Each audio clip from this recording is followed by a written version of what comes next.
सलाम, नमस्कार। मेरा नाम है अल्तमश अहमद। मैं सिर्फ कहानियां नहीं सुनाता, मैं उन्हें जिंदा करता हूँ। स्वागत है आपका मेरे चैनल कहानीज में। आज की कहानी का शीर्षक है डूबता पंजाब।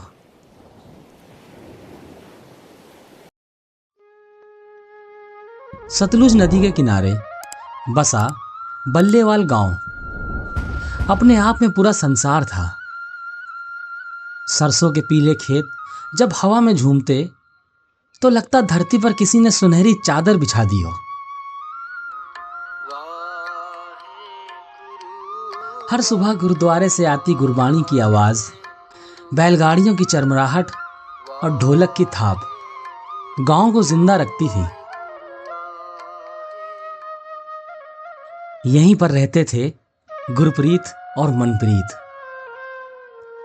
गुरप्रीत 25 साल का नौजवान, गेहूं और धान की खेती में पिता का हाथ बटाता, ऊंचा कद, मेहनत से सख्त हुआ बदन और दिल से उतना ही नर्म जैसे लस्सी का गिलास। मनप्रीत 21 साल की, हंसमुख, मीठी बोली वाली। उसकी आंखों में बचपन से ही सपने तैरते थे। दोनों का बचपन गली मोहल्लों में साथ बीता था। कभी पतंगों के पीछे भागते, कभी पगडंडी पर मिट्टी के खिलौने बनाते। गांव में सब जानते थे कि इन दोनों की दोस्ती में कोई खास बात है। समय के साथ खेल की वो मासूम हंसी बदलकर आंखों की खामोशी बन गई।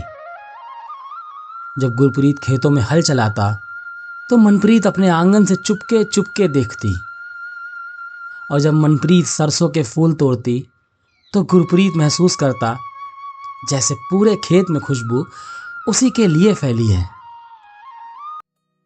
एक दिन गांव के मेले में ढोल की थाप पर जब सब भांगड़ा डाल रहे थे, गुरप्रीत ने हिम्मत करके कहा, मनप्रीते, तू मेरे लिए बस दोस्त नहीं है, मेरे लिए तू मेरी जिंदगी है।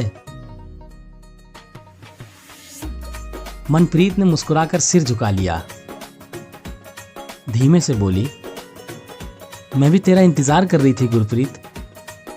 चाहे दुनिया कुछ भी कहे, मैं सारी जिंदगी तेरा साथ नहीं छोड़ूंगी। उस रात दोनों के दिलों में जैसे पूरी कायनात बस गई हो।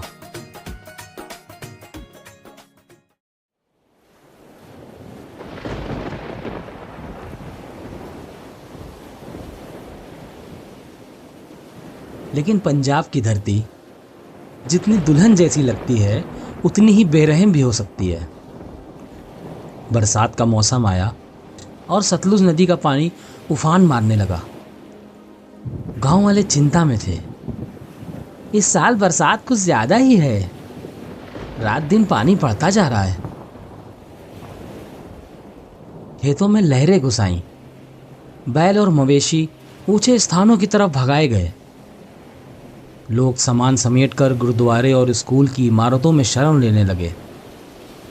गुरप्रीत अपने परिवार को सुरक्षित जगह ले आया। लेकिन मनप्रीत का घर नदी के और करीब था। वहां पानी बहुत तेजी से भर रहा था। जब गुरप्रीत को पता चला कि मनप्रीत और उसके माता पिता अपने घर में फंसे हुए हैं, तो उसका दिल कांप उठा। पिता ने उसे रोका, पुत्र, तेरा वहां जाना जान देने जैसा है। हम मनप्रीत के घर वालों को भी यहां बुला लेंगे।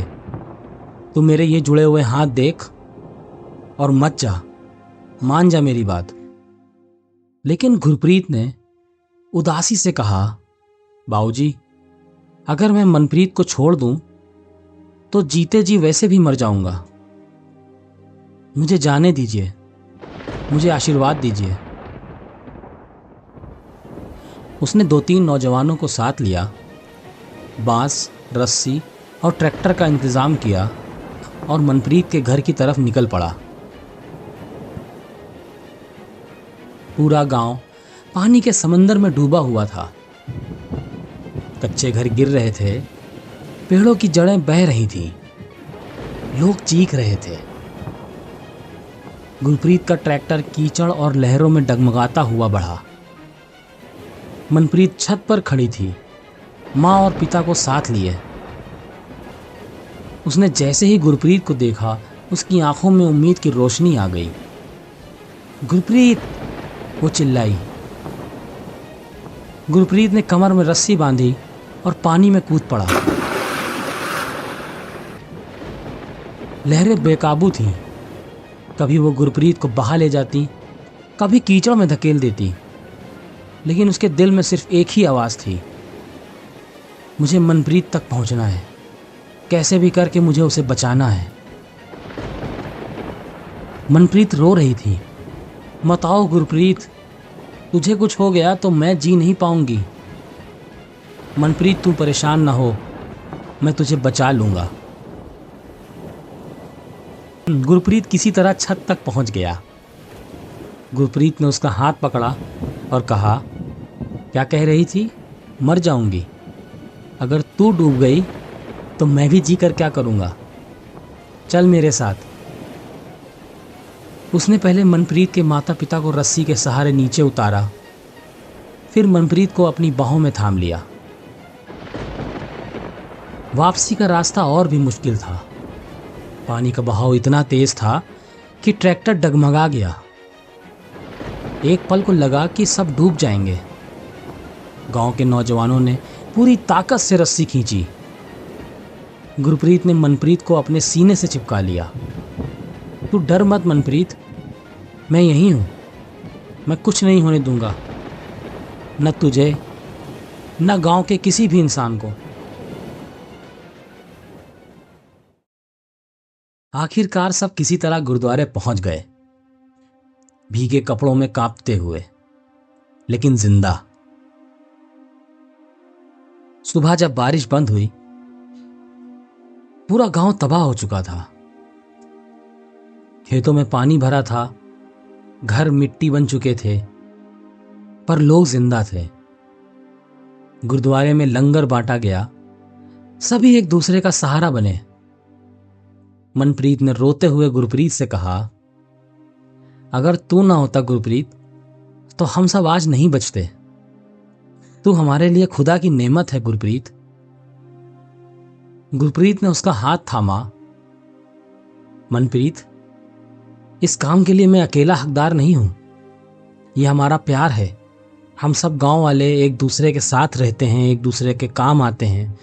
ये हम सब की मेहनत है जो हमने सबको बचा लिया।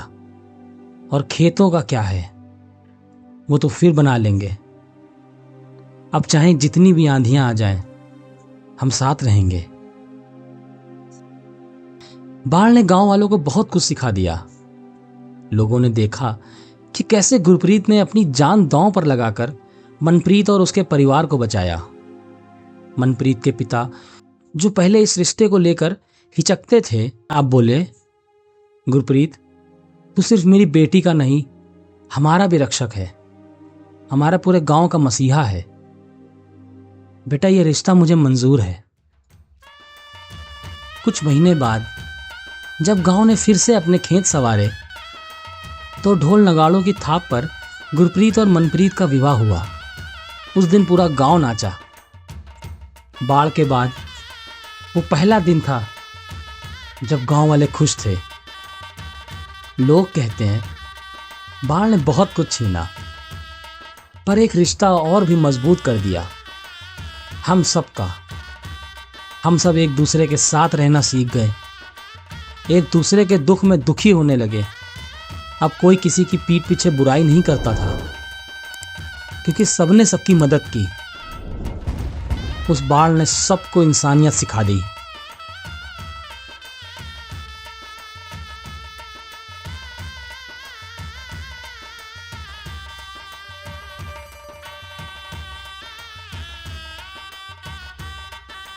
अगर मेरी कहानी आप सबको अच्छी लगे, आपके दिल को छू जाए या कुछ सिखाए, तो सब्सक्राइब करना ना भूलें। आपका एक सब्सक्राइब मुझे बहुत खुशी देगा। और कमेंट में ये ज़रूर बताएं कि किस टॉपिक पे कहानी चाहिए। मैं कोशिश करूँगा इंशाल्लाह लिख सकूँ। शुक्रिया आप सबका।